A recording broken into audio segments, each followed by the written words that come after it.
その話は本当なのか？ならず者たちに助けを求める？それが教会の決断なのか？やめとけ。金の無駄だ。いざという時にはこいつらは使い物にならんぞ。こいつらには信念がない。おっさんの言う通りだ。ここにいる奴らが束になっても俺は絶対に殺せない。やめろ、くだらん。くだらん？君はもういい。悪を執行する。皆殺しパーティー。そんなもんなくても強えやつは強えんだよ。バーカ。違う。ヒーローはいつも遅れてやってくるが怪人はいつも先手。お前を仮装してやる。地球本部施設に居住しているヒーローを集めてくれ。全員だ。ま、ガローという怪人の鮮烈なデビューショーはこのぐらいでいいだろう。二度と生意気な態度ができぬよう体に教え込んでやります。よろしい。そんなに？最近毎日のように怪人が現れますからね。つまり先生のヒーローとしての顔が徐々に民衆に知れ渡っているということです。マジかよ。高速接近反応。新パーツの性能テストにもなるしな。出てこい。お前どこかで会ったな。俺は音速のソニック、埼玉のライバルだ。先生のライバルを語るなどおこがましい恥知らずめ。それ以上踏み出せば排除する。よくねえよな。やべえ。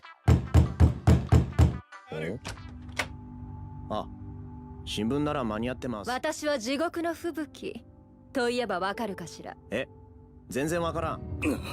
態度でけこいつ。こんにちは、埼玉です。よろしく。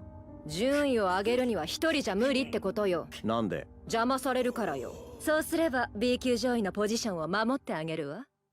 おはあ？どこの番長だよ。いいえ、私が見込んだヒーローだけよ。ないの？早く答えを言いなさい。断るに決まってんだろう。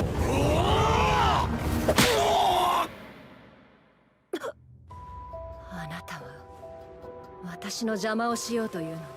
その通りよ。あまり驚かないのね。小石や砂利を浮かして俺と戦う気か？地獄嵐。ミステリーか。トップの器じゃねえな。潰す。そいつらに立ち向かうのがヒーローだ。たとえたった一人でもな。黙れ。お前に私の何がわかる。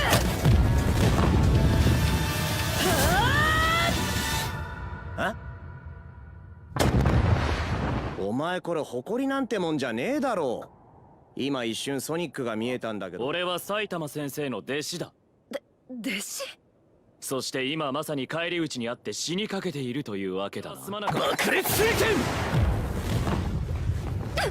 怪人？違うけど。埼玉、よく見ておけ。弟子をスクラップにしたら次はお前だ。先生、こいつは厄介なストーカーです。二度と現れないよう俺がこの場で消してやります。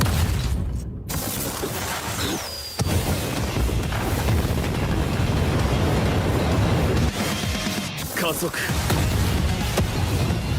全く見えない。このガキ、俺より速いつもりか。マシンガンブロ100死ねえ。三戦山。動きが見えない。決まる。勝った？いや違う。それにお前らが戦う理由がねえ。ジェノス、お前のパーツはくだらん喧嘩用か？お前を殺すために編み出した究極奥義見せてやる。ふざけたやつだが相当な鍛錬を。戦闘技術だけなら間違いなく S 級。マジ反復横跳び。次こそは。死んだか？いや殺してはねえよ。実の姉であり最強の超能力者竜巻。あのクソが。戦慄の竜巻は S 級だろう。絶対に。A 級4位武士ドリル、 A 級3位オカマイたち、 A 級ランキング1位の男、イケメン仮面甘いマスクは研究所から逃げ出し街へ出て近づいた人間に危害を加える悪さい。世の中にはいるのよ、常識を超えた化け物がたくさん。徒党を組んで何が悪いの。悪くねえよ別に。おーい、埼玉市。やっぱりな、返してよ。いや本当にごめん。別にいいよ、返してくれれば。悪い。いや、別に全然。お、ボタン潰れてる。強いから